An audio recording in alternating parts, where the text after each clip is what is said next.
Welcome to another episode of Make Mental Health Matter, where on Mondays I talk to guests who are either professionals in the mental health space, advocates of mental health, or sometimes those that live with or experience a mental health challenge. I go live every single Monday at 11 a.m. Mountain Standard or Mountain Time. And then on Wednesdays at 7 p.m., we do Warrior Wednesdays. I'm really excited this week. I've been talking about our Climb for Mind on several of these shows, and I want to give you some information because I just did it this last weekend, the 29029 Everesting Challenge. And I don't want to take up too much time from my guests today, but it was literally the hardest thing I've ever done in my lifetime. But I will share a little bit more about my experience towards the end of this episode. So make sure that you stick around and I will tell you how the climb went specifically and if I got my red hat. But without further ado, I am going to bring up my guest for today because I am very excited about what we are going to talk about. And so let me bring Stephen. Thank you so much for joining me. Oh, thank you so much for having me. And I loved your intro music. I was kind of grooving out to it a little bit. Oh, yeah. No, got to get the feels, right? Yep, exactly. Yeah. Well, thank you so much for joining me. I'm really excited. Over time, you and I have talked. I've been on your podcast, and I know you have all these new things going on. So tell the audience a little bit about yourself and what you do specifically. So my name is Stephen Jaye, and I wear several hats. For a long time, I've been recording a podcast of my own called Actions Antidotes. So I have 100 episodes now. The 100th is actually about my story. I brought on a guest to host and interview me about my more recent endeavor, which is called Reclaim Your Time, Less Screen Time for a Better Life. And it's really based around how concerned I am with the amount of time people are spending in front of screens, consuming mostly negative information or negative content that they're not really in control of on places like social media and even on places like TV shows and other websites. Yeah. I know that you and I, like when you started kind of down this new adventure, we had talked, and it's still cool to see it come to fruition and hear more about what you're doing. And it is, screen time takes up like a good chunk of my life because I feel like I'm on a screen and my child. So Yep. it's definitely one of those things that I think that we don't acknowledge how much we're actually on the screens. And it's pretty cool how you talk about reclaiming your time. Yeah. So give me a little bit more like background, what brought you to this process of wanting to jump into reclaiming your time? Yeah. So screen time has kind of always been a bugaboo of mine. I remember, when I was young, around 2010, 2011, when people first started getting these phones, the smartphones, and I would more and more see people, I was young, going out to the bars, right? But I would more and more see people going out to the bars, and rather than talking to and engaging with the people that are actually in front of them or even engaging with the other people, they'd be pulling out their phones and even like glued to them. And I remember thinking, well, this can't possibly be good for humanity on a larger scale if people started doing this stuff instead. And then, of course, we saw the mental health outcomes kind of demonstrate, what a bit of what I've been fearing with a different kind of remix on it. But if you think about the last 10, 11 years since that time period when everyone started getting phones and social media became this thing that's prevalent in everyone's lives at all times, the outcomes have, like the suicides, the depression, all that stuff has all kind of skyrocketed. And so the pandemic itself brought me personally to a breaking point where I said, okay, we all had this pandemic. We all spent the first couple months getting drunk with our friends on Zoom. That's what we all started doing. And then we learned Zoom fatigue was a thing, right? And then I said, okay, I need to do something about it myself. So it started with my own journey where I decided personally in the year 2022 that I was going to keep my own screen time, and this includes computer, phone, television, and everything else, below 50 hours per week, because I wanted to be clearly less than half of my waking life in front of screens. And I figured out so much about how to go about doing it, what kind of things work, what kind of things don't work, and also ideas around, what kind of screen time is better, which versus not, because a lot of us do have to work on screens all day. And as a result, you can't really throw shade on yourself for, okay, I'm a coder, I'm a computer programmer, and I'm on a screen from 8 to 5 because that's my job. It's just a matter of the time when you're not in control of what content you're consuming and how long you're on for that really starts to mess with people's lives. Take away the time that you have to build community, build relationships, discover yourself, as well as you're not in control of the content. And studies have shown that negative content spreads 6 times as fast as positive content online. Wow. Yeah, I mean, the going through this pandemic, I know that we had so many lessons that came up, and really, like, we're just now starting to collect some of the data as to how it did affect people's mental health in general. And I know both you and I are in Colorado. Recently, I saw on the news that the suicide rate is higher. 2022 had the highest rate of suicide.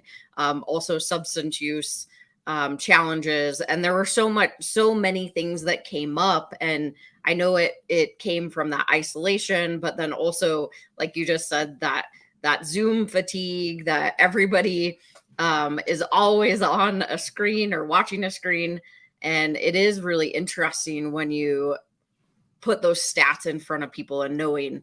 And that, I think it's really cool that you were like, hey, I need to change something in my life. Like, I want to stop being on the screen all the time, and this is how you can do it. So if there is somebody out there that, say, they are wanting to really, again, reclaim their time and eliminate the amount of screen time that they have, like, what are some good, useful tips or tools that you can give to those people? Yeah, so the number one thing I tell people is that willpower is not enough. Willpower is a quasi-finite resource. And that is, if you use a lot of willpower earlier in the day, you're going to, deplete that, and it's going to be harder to use it later. A great example I have right in front of me is that if you put something like this, so I have a piece of cake right in front of me. And so I'm using my willpower to not eat it, essentially. It's the same thing with what we have in front of ourselves. Whereas if it wasn't even there, I wouldn't be using my willpower at all. So what we need is something stronger than just saying, I want to cut down on my screen time, or specifically unintentional screen time, as I put it.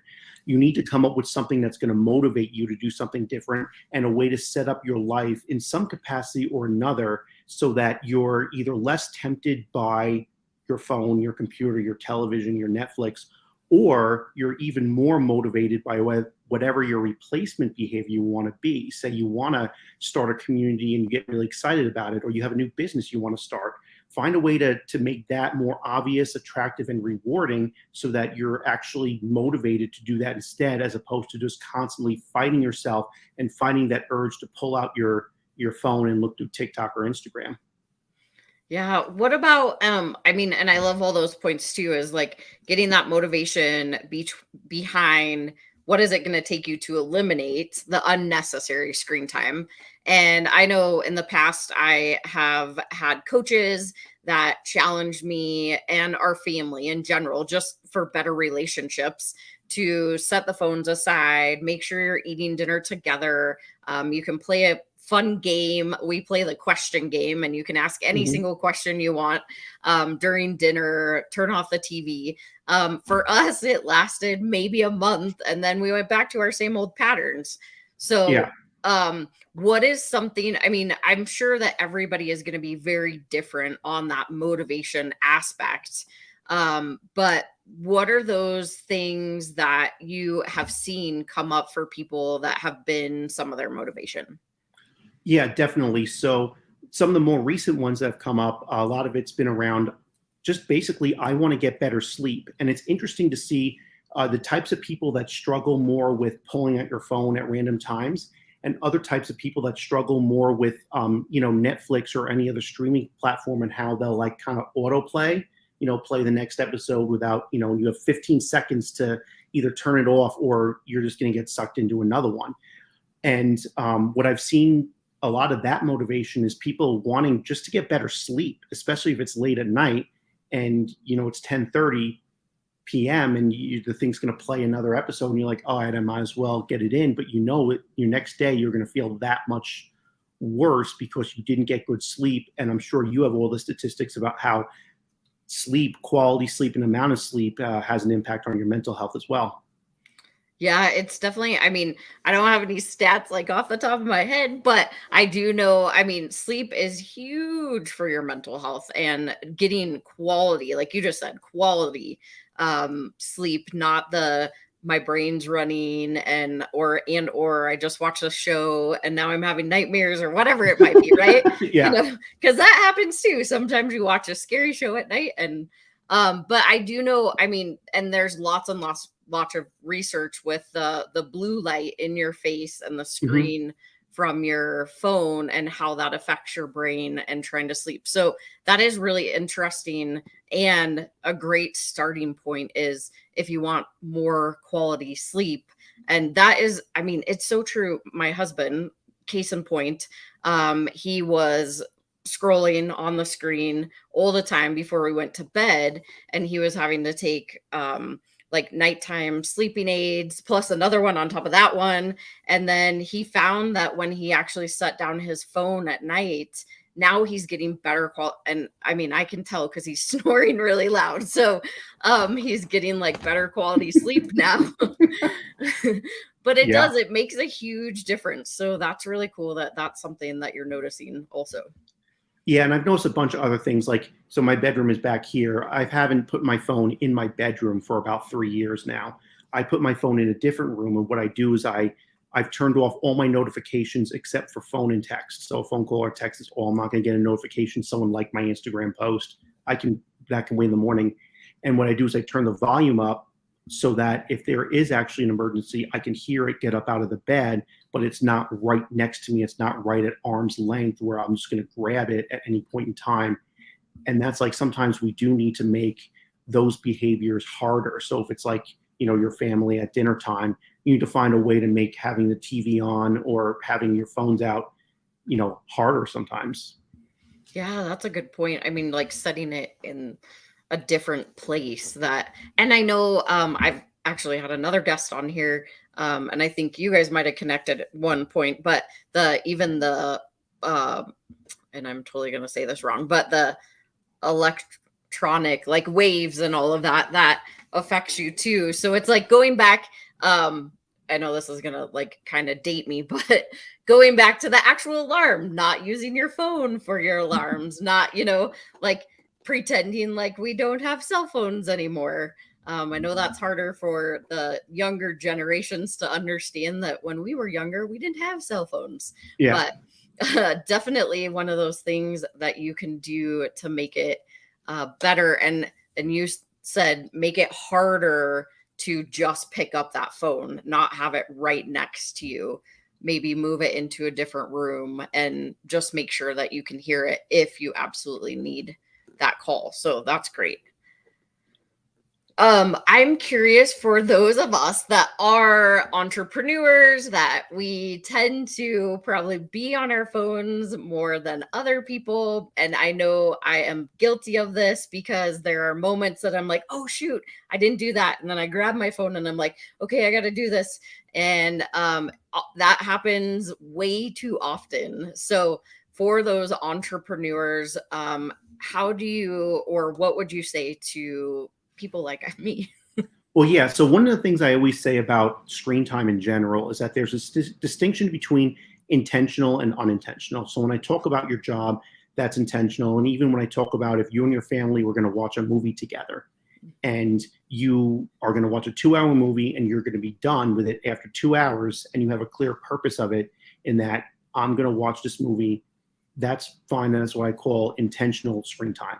It's the unintentional screen time. So that's where it gets to be kind of a mindset issue in the sense that, okay, you decided, let's just use an example. You decided it's been 4 days since I've posted on LinkedIn about my business and I need to keep that flow of posts going.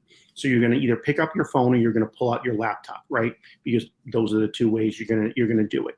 You need to kind of really drill into your head this mindset that in order for something to be an intentional, purposeful screen time, I have a clear purpose and a clear ending when that purpose is served. So while the unintentional screen time, you're just scrolling, you oftentimes will get lost in things. You'll end up consuming things you never intended to consume. You're just going to say to yourself, sometimes it even takes taking a deep breath. Take a deep breath and say, okay, I haven't posted on LinkedIn in 4 days. I need to post a LinkedIn post. I have an idea what it's going to be about. And this is my purpose of this particular endeavor. I'm going to pull out my laptop. And usually it's better if it's a laptop than a phone because the icons aren't quite there and there's not as much of a, incentive or whatever to start like just clicking all these other buttons like your TikTok and your Instagram. But I'm going to pull out my laptop. I'm going to make this LinkedIn post, and my journey with this particular platform, with this, even the laptop as a device, is going to be completed when I hit post, and when that post is gone live and I've done what I needed to do. I love that. So have a purpose and an intention, like as you open, whether it's your laptop or your phone, and then make sure that you stop after that intention and purpose is done. And yeah, the laptop, it's one of those, yes, laptops are a lot lighter these days, but having it in your lap or wherever it is, or like for me, I have to come over. Well, if I want to come over to my office and,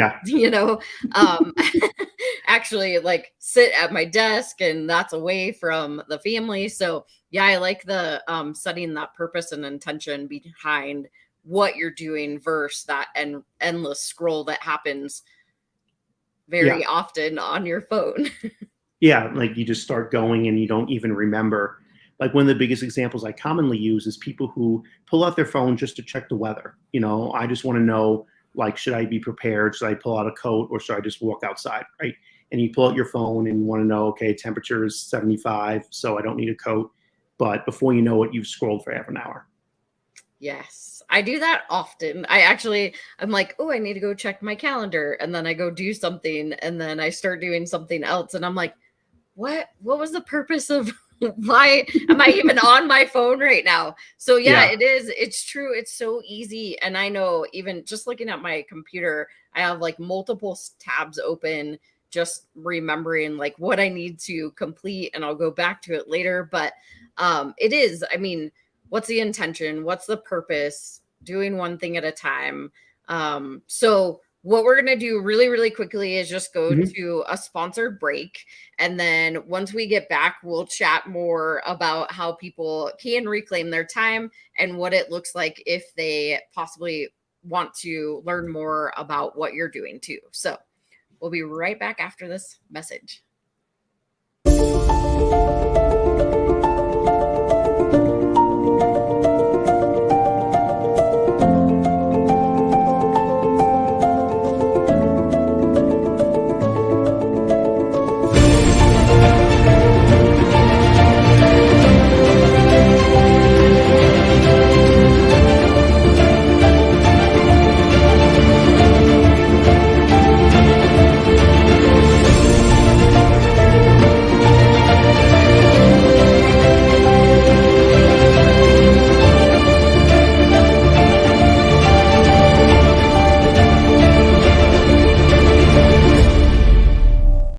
And like that, we're back.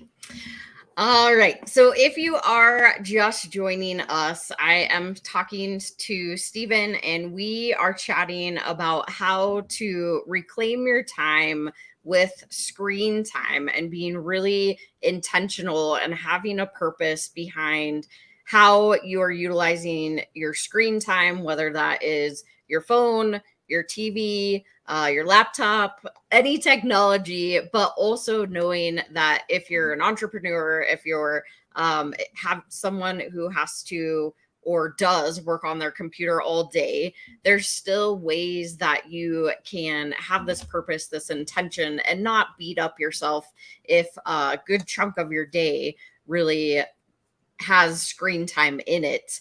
But there are so many health benefits to reducing your screen time. And one that we talked about was sleep, getting better, restful sleep due to eliminating a lot of that screen time. So, if you happen to be joining us now, make sure that you click down the subscribe button or follow or put us in your wish list, whichever, so you don't miss another episode. So, Stephen, I am wondering, so we talked about sleep and how that's a benefit, and then how we can really try to start eliminating, making it a little bit harder to get your phone instead of having it right next to you. Also, even at night, going back to using or maybe buy an alarm clock, an actual alarm clock that has a clock on it versus having all those electronics next to you. What else is it that you really do with your Reclaim Your Time program? Yeah, so the biggest thing is to have the people that go through the program kind of think and look into their own lives and think for themselves what's going to motivate them to, what kind of behavior is going to motivate them. So, for example, let's say you just decide that I really want to work on community. I wish I had more quality relationships in my life, whether it be with my family or with my friends or anything like that. Then you're going to be motivated towards saying, okay, so how do we do it so that when you pick up your phone, instead of scrolling through videos or whatever, that you're going to like call your friends or even write a handwritten letter to your friends if it takes that in order to get the, phone. And the phone always is going to have temptation toward, every single app that you can just quickly click on kind of embedded into it. And so it's really about finding a way to find something that's really going to motivate you, and that's going to be something different for everybody. But the common ones are community. Physical health ends up being a really common one as well. People that would rather work out, or people that would rather cook a good meal, because sometimes that 30 minutes that you're scrolling through something is enough time to actually find a good recipe, cut up a bunch of vegetables or whatever it is it takes, and cook a really good meal, which is going to help you, both with your physical health and with your mental health for that matter, because what you eat does impact a lot of that as well. And also, the impact of not having all that negative content that a lot of these algorithms naturally steer us towards. Yeah, that's a good point too. If you can condense down the amount of time during the day that you're on the screen, so you become more effective and have that purpose and that intention behind what you're doing throughout the day, to be able to have a hard stop, and then be able to cook a good meal, which ultimately helps physical and mental health. That's a really great point also. And then if family time is the thing that you want to do, that also allows you to have that family time. And there's so many benefits. And I don't think we intentionally are like, well, I'm going to be on my screen all the time. I know for me, sometimes like watching TV or the mindless scroll, it helps. And I don't know if this is true, Yeah. but this is what I believe, is that it helps my brain not have to think as much. But I definitely see what you're saying of being able to just eliminate it altogether instead of worrying about like what's on TV or what are we gonna, watch, or it's Yeah. And definitely.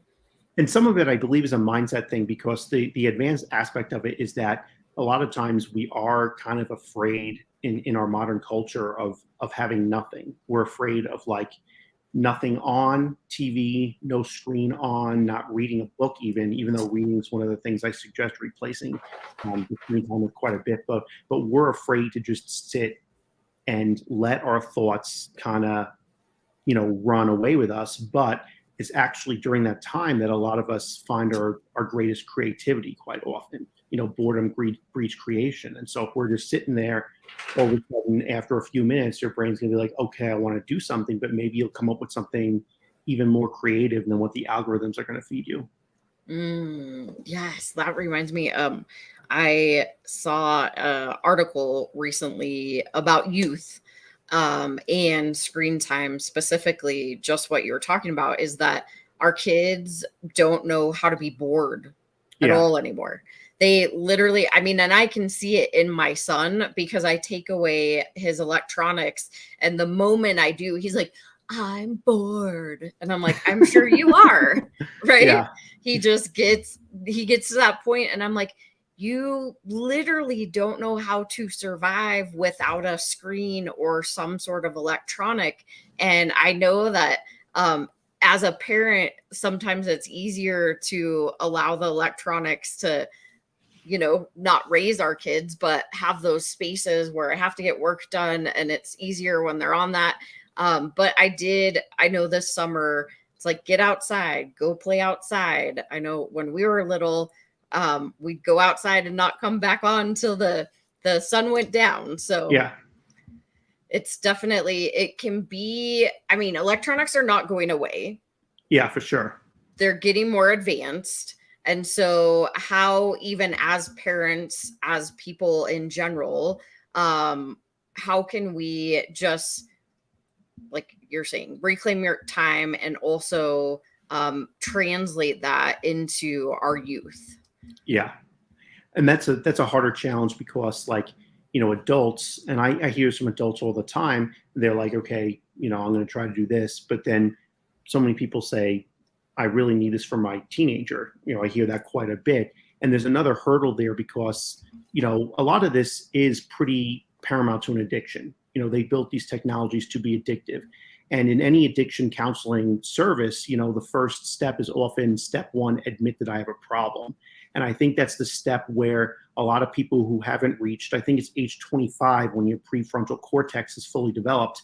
A lot of people below that age haven't really gotten to that step one, admit that I have a problem, and so it takes a completely different challenge. Whereas, like, the teenagers and even anyone under 25 might require a bit more external motivation.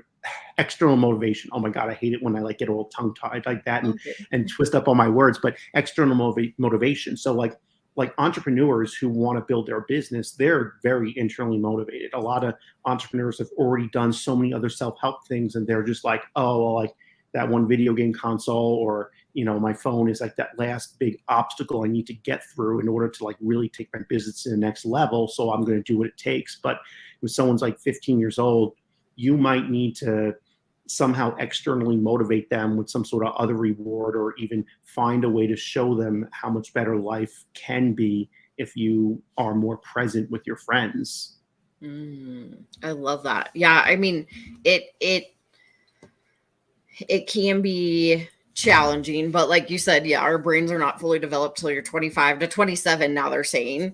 And so giving them other things to focus on versus just the electronics. And I know, I mean, my son has the whole gamut. He's got a VR, he's got a tablet, he's got a phone, like, and there has to be set limits around it.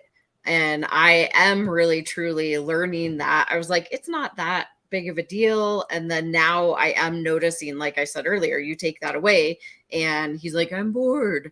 But how can you make it more fun to not have the electronics? Like, what are those things that are going to motivate them to be able to go outside versus stay inside, and or just being on the electronics in general? So yeah, it's definitely, it can be a challenge, but it can be done. And I think the more and more you consistently, whether it's taking chunks, like smaller chunks at first, right? And then maybe going to bigger chunks, and really making sure, especially now that most are back in school, homework Yeah. may be like my best friend this year, making him do his homework when he gets home. So yeah, definitely. Yeah, the whole you can't pull out your device until you're done with your homework. Yeah. Yeah. Well, and even this morning, like, he grabbed his phone and I was like, we don't do phones in the morning. I mean, it doesn't have cell service, it's just like the games on there, but I'm like, we Yeah. don't do phones. So Yeah. definitely. Yeah, having that time, and in Colorado here, we're also kind of fortunate in the sense that we have a lot of great outdoor activities that do look really cool. when you see pictures or videos of it, going out on like a really cool hike or even doing some rafting, biking, that might actually motivate people, because I think when at that age, it's really hard to motivate someone to, like, say, meditate. Mm. Yes, true. Yeah. Yeah. And I know that, I mean, not a lot of people, but Yeah. I've talked to several people that are like, I'm not a meditator, like those guided things don't work for me. Um, what do you say, or have you had people come to you that have said that?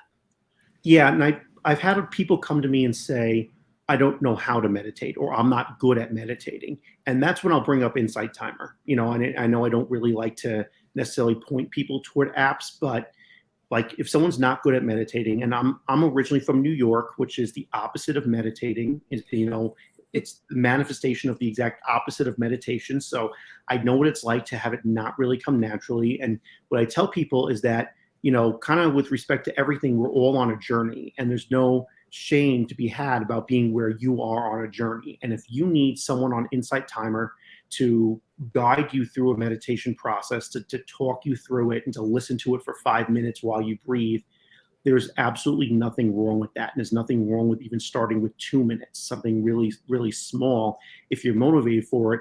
But there's nothing wrong with needing something different. One of the things I really learned through this entire endeavor is that we're all different people. And I think in the past there were errors in our culture where we try to assign these kind of one size fits all solutions of everyone's going to live life like this. We're all going to do this at this age. We're all going to work like this. We're all going to play like this. We're all going to exercise like this. And we've discovered recently that that does not really work. And so if someone says, I don't meditate and I have no interest in meditation, it's just not for me, that's fine. Like, as long as you're finding something that works for you, it doesn't have to be that. Yeah. And I think in the past, I have had guests also talk about, like, you don't have to do the 15 minutes or the 30 minutes or the hour or whatever, like it can fit in, Yeah. how you're talking about even New York, right? Like that go, go, go, go, go mentality for the most part is, I have to keep busy. I have to do something. We're going, going, going. But you can take just 2 minutes, like you said. And of course, there are lots of apps out there that can help guide you through it. There's also, keep seeing all the commercials for Calm and just the static noise, like whether it's the green noise or the white noise or the pink noise. Like I know there are all different types of noises that can help relax your brain in general too. Yeah, all that stuff is wonderful. I actually even figured out how to kind of enter a meditative state while I'm riding my bicycle, which is something that, like, a teenager will do, right? And to hop on your bike and ride somewhere. And one of the things I love about bicycle riding, especially with respect to the screen time thing, is that for almost all bike riders, your hands are on those handlebars. You don't have any means by which to pull your phone out and suddenly start checking all your socials. You're there, and oftentimes people enter and get some of the benefits that would be associated with meditation, because as long as you don't put your headphones on and put something on, which I have seen people do. So as long as you're doing it and you're like kind of listening to, you start to notice the sounds of nature, like birds chirping or anything like that, which I know back in the 90s, I think it was really big to have those like nature like CDs that people would go to bed to, and they would just be like sounds of waterfalls and birds chirping and stuff like that. So it would give you kind of a little bit of that vibe without actually feeling like you're doing anything meditative or new agey. You're just riding your bicycle and just not putting your headphones on. Yeah, that's such a great point. And I don't know if you saw, but I just I didn't complete the whole thing, but Yeah. I just went and did the 29029 Everesting challenge. And there were, I mean, I had this purpose of getting as many done as I could. And the coolest part is that there were not very many people that had earbuds in. Like, I was expecting most people to like climb up the mountain with earbuds in, listening to their music, like head down, just like going. And there were so many that didn't, and those that did, I think they ended up turning off their music or whatever they were listening to, because it was really cool to be able to go with and climb up the mountain with other people, hear their story. And at those moments when we got a chance to climb next to somebody and talk, it actually made all the pain go away. It made getting up the mountain a lot easier. And I found I was actually I was the last person on the mountain, and I was like all by myself. And I found that that was one of my hardest climbs that I did. And all the other ones seemed like they were so much easier because I had people around me. I was hearing stories. I wasn't like trying to listen to music or do any of that. And I had the intention and purpose to be able to film and showcase what we were doing on the mountain. And that didn't happen either, because Yeah. I was like, I can't even think about grabbing my phone and try to record. I did a couple here and there, but otherwise my phone was in my pocket. That's about all I could think of. Otherwise, trying to just climb and breathe.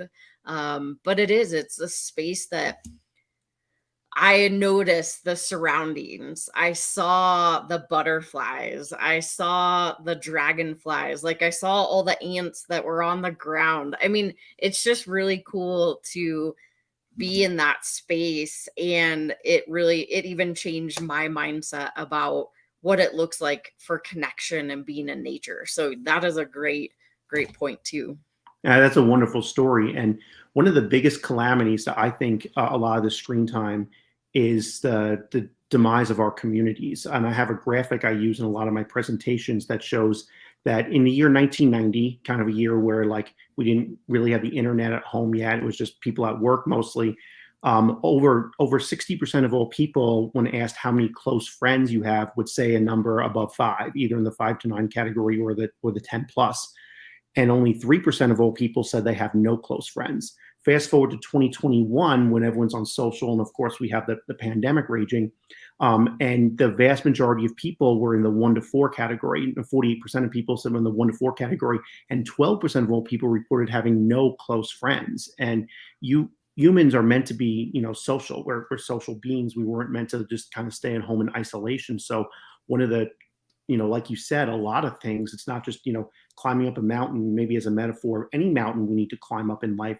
A lot of things are easier to go through, whatever we have going on, whether it be in our families or relationships, any other drama, so much easier when you have someone you can lean on, someone you can talk to, someone you can count on for support. And when that goes away, which, these social media seems to have kind of taken it away in an ironic twist of what it was originally meant to do. It becomes a lot easier, just like how your hike was so much easier, or it felt so much easier when you were around other people and you were kind of sharing that whole experience, because not only were you around other people, you're around other people who are doing the same hike, so they know what you're going through. People need to talk to each other as opposed to, I don't know, whatever the algorithms are telling us to do on YouTube and Instagram and TikTok. Wow, that actually is really interesting that people report to have lower friends. I would think, for whatever reason in my brain, I would think that they'd be like, yeah, I have 2,000 best friends, right? Because they feel like everybody on their social is like their best friend now. But that is interesting. And I know you mentioned it earlier, is picking up the phone and making a call, like physically talking to somebody versus just text messaging or hitting them up on social media. And I know that I've gotten away from that. I mean, my phone rings and I'm like, do I want to Well, yeah. Do I want to answer it? Maybe. I don't know, so. Well, yeah, it happens because like when you answer the phone, you're talking to like just that one person, right? And I know that when you're texting, you could be talking to 8 different people at once. So you don't have to give anyone your undivided. Or, obviously you could be kind of looking at all sorts of other things. And I love, what I would love for society to try to get to is a way where we kind of have an understanding of what all these methods of communication are really for. You know what I mean? Like, so for example, when do you do a phone call? When do you do a text? I actually think texting is great for coordinating plans. Texting is great for, hey, let's meet at this time at this restaurant. What do you think? Oh, can we go there instead? Can we push it back 15 minutes, etc. That all, especially if you're trying to do work, that's a wonderful use for text messages. Kind of like with everything else, I don't necessarily think these technologies are bad per se. We just need to know what we're using them for and why. But if you're really talking with someone about something really deep and meaningful in their lives, you should try to be in person. And if you can't be in person, be on a phone call as opposed to on a text message. And definitely don't try to do it on social media. The DMs are great for what people use the DMs for. And I won't say the specifics on this program, but that's not where you say, I'm struggling with this. I'm struggling with not being satisfied with my job and having problems in my relationship, and I need to talk to someone. Yeah. I think it's interesting because social media has kind of taken a different spin, and a lot of people assume that what you're posting, like, everybody's going to see, and they want somebody to acknowledge maybe that they are going through a struggle, but not everybody is going to see that based off of the algorithm. And that's one thing that I have to even remind myself in business, is that not everybody's going to see my post. And so I need to take the extra steps to find other ways to communicate with our audience specifically. It can't just all be social media.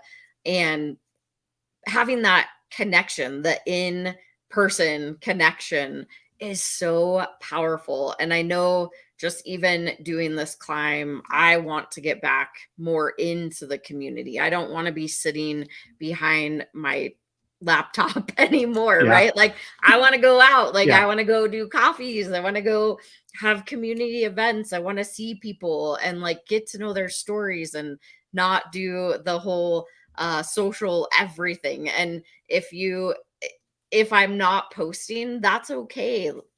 That's kind of how I feel at this point, which I think is pretty cool. Like, it definitely is a mindset shift for sure. Yeah, what I'm loving observing is more and more people kind of undergoing some kind of mindset shift like that. Yeah, I think we'll all realize, like, recently, I think I actually mourned it when I reached 1,000 connections on LinkedIn, because for a while I was like, well, at least I haven't gone over 1,000, but now I'm there. And that, if you have 1,000 connections, like, you're not going to see what everyone posts because there's so much noise, and no one has the mental capacity. I think there's the idea of Dunbar's number. I don't know if you've ever heard about this. The idea is that the human brain has the capacity to really meaningfully keep up with about 150 to 200 people. And if you look at a lot of the pre-civilization tribal communities, they oftentimes were at about that number. And anything above that, you start kind of lapsing, which is what kind of almost everyone's doing on social media with more than 200 connections. Oh, wow. That is really interesting. And I do know, like, our brain can only take in a, Yeah. a small chunk of information of everything that is coming to us. And so we delete, distort, or generalize what's being said. And I oftentimes will say, I just deleted what you just said. Can you say it again? Because it Yeah. it happens. Hmm. And that's really interesting that it's only about 150. I mean, even in my brain, like, that seems like a lot of people. Yeah. But And it does seem like a lot of people, I'm like an extremely extrovert individual, so I oftentimes lose in my head, because one of the things we all do is we all kind of end up in our own heads a little bit and kind of forget to like really think about the whole breadth of human experiences, right? And so maybe I'm motivated to keep up with 200 people on a deep, meaningful level, but maybe some people aren't. And there are plenty of people I've known that are perfectly happy having like two really good friends. yeah, and that's okay if Yeah. that's your thing. So if somebody wants to work with you and they really want to learn how to go through this program of reclaiming your time, and they're watching this and they're like, man, I need to like make a purpose and intention behind what I'm doing with screen time. What does that look like when they do come to you and work with you? Yeah, so there's a couple of ways people can work with me. I have a self-directed online course on my website. My website is lessscreentime.com. Easy to remember. It only things there's three S's in a row because it's lessscreentime.com, but still I think a pretty cool domain to get right there. And that's a self-directed course. The other thing I do is I run workshops, and probably going to be working on a book sometime later, but the book will also be self-directed, just not in front of a screen, which will be a bonus. But I also have an email, which is just steve@lessscreentime.com. And that email, you can contact me about working with you or working with a group. Most of my workshops range from 45 minutes to 90 because I can kind of scale it either way based on the conversation, because it's a very interactive workshop. It's a very interactive manner in which I like to have all the people involved in the workshop kind of feed off each other's ideas about, okay, I've experienced this too. I have the mid-afternoon energy crash where I'll just lay down and pull out my phone for an hour as well, and here's what I tried. Or I have some other programs or ideas or even apps that I use. Oh, nice. That's awesome. So you're getting that community, or you can go do it by yourself and Yeah. be able to like bounce ideas back and forth. Because again, those of us that create programs, we don't know everything. And it's really cool to be able to have that community to bounce ideas back and forth and give them the tools and the knowledge that they need to really start this process. And I would say, going back to what you said, is acknowledging that you have a problem first and foremost. I think that goes with anything, whether it's a mental health challenge, a substance use challenge, if you have screen time challenges, it's admitting that you have a problem. And technology doesn't make it any easier for you because it's built to keep you wrapped in. Like, that's how they keep you inside these apps. So that's awesome. Oh, and for sure. And also, I just want to say, don't shade yourself. 90 some percent of all people have something similar to an addiction to the technologies. They were built to be addictive. They have the incentive. The more time you're in front of their screens, the more valuable their company is. They have the economic incentive to keep you hooked in. So if you do have a problem, that's not a failure on your part or not something you should be shading yourself too much. It's just wonderful that you acknowledge it, you've observed yourself, and you're willing to try something. Yeah. Yeah, the badges that you get and the the rewards that you get and the Yeah. achievements and all the things that pop up. It's like, woohoo, right? Yeah, the snap streaks. Yeah. Right, right. Yeah, those. Yeah. So here is Stephen's website one more time. And any last final things that you want to share with the audience?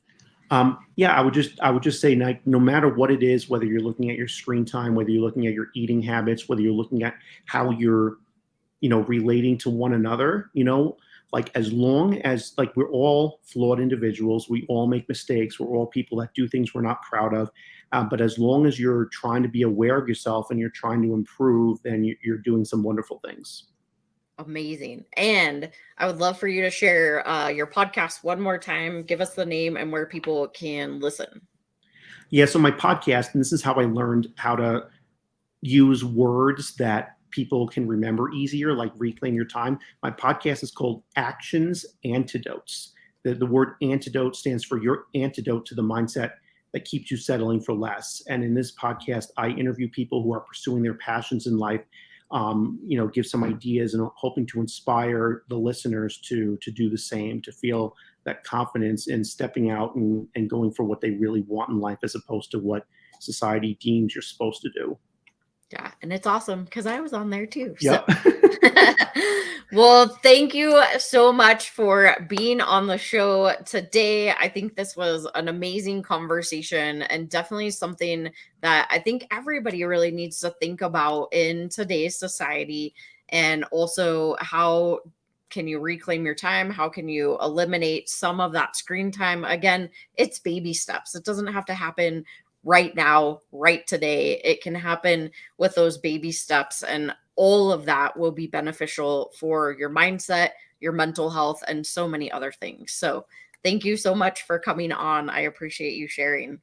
Well, thank you so much for having me, and thank you for continuing toward working toward this, mental health crisis that we're having right now, and how many people that are really struggling and suffering. Well, thank you. I appreciate that. All right, y'all. That was another amazing episode of Make Mental Health Matter. I was going to leave a couple minutes just so I could share a little bit more. I know we just talked about it with the 29029 Everesting Challenge. It was this last weekend. So we started on Friday at 6 a.m. and went through Saturday at 6 p.m. First and foremost, I just want to thank all of the people that had donated to the climb. I should have had all the names of the list up here, but maybe I will do that at a later time so that you can see. The shirts turned out really amazing. I did again have that intention to get on and share the names and the stories. And by the time I got there, it was just going. And I was trying to focus on getting up the mountain, breathing, making sure that I didn't die on the mountain, and getting as many laps as I possibly could. I ended up with 7.75. I did not get to 8. I was the final person on the mountain, and I would have run out of time before I was able to get up to the 8th. So I made it to aid station number 2. And I only had about a quarter of it left, but my body was just shutting down on me. And I was like, I was not mentally there. So I started up on my 8th climb. And I laid it all out on the mountain. Like, I left it there. I got to that aid station. I have blisters on my feet, and I could just feel my body, and my brain wasn't in it. But I promised myself to leave it all on the mountain, and I absolutely did. So it was the most humbling experience I've ever been through in my life, and a challenge that I will go back. I'm gonna earn my red hat, and I did way more than I thought. I almost quit after 3.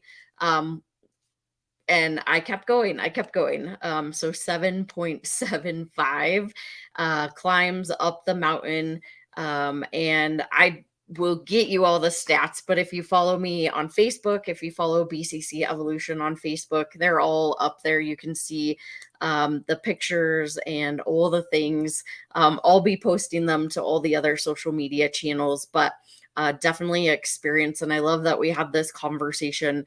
We didn't have any screens. We were glamping in tents.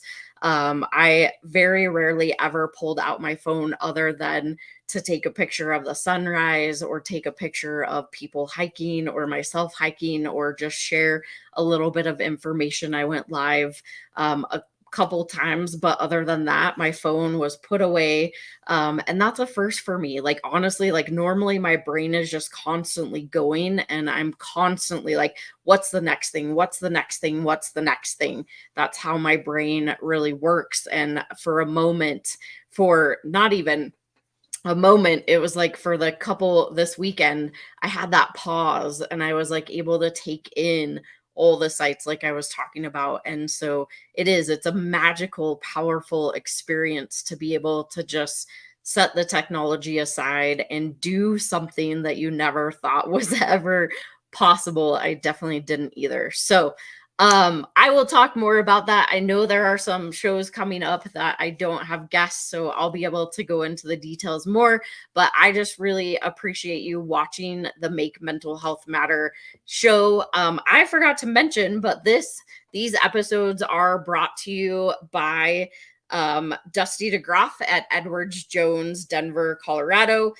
So if you need a financial advisor, you should call Dusty, and I will reach out to me. I'll give you his information. I know him. I can connect you personally. So either way, make sure that if you happen to be watching this on YouTube, that you mash down that or click the subscribe button. If you're on E360, Roku, Apple, Fire, any of the other TV platforms, please make sure you add this into your saved, your watched, your wish, list, whatever it happens to be called, so that you don't miss another episode. Because I promise you, all the guests that I have lined up are going to be amazing. They have incredible stories, incredible alternative ways to help your mental health, just like Stephen and I talked about today. So, either way, I will see you on Wednesday at 7 p.m. Mountain Time. I have an amazing guest for that day too. So, I'll see you then. Bye.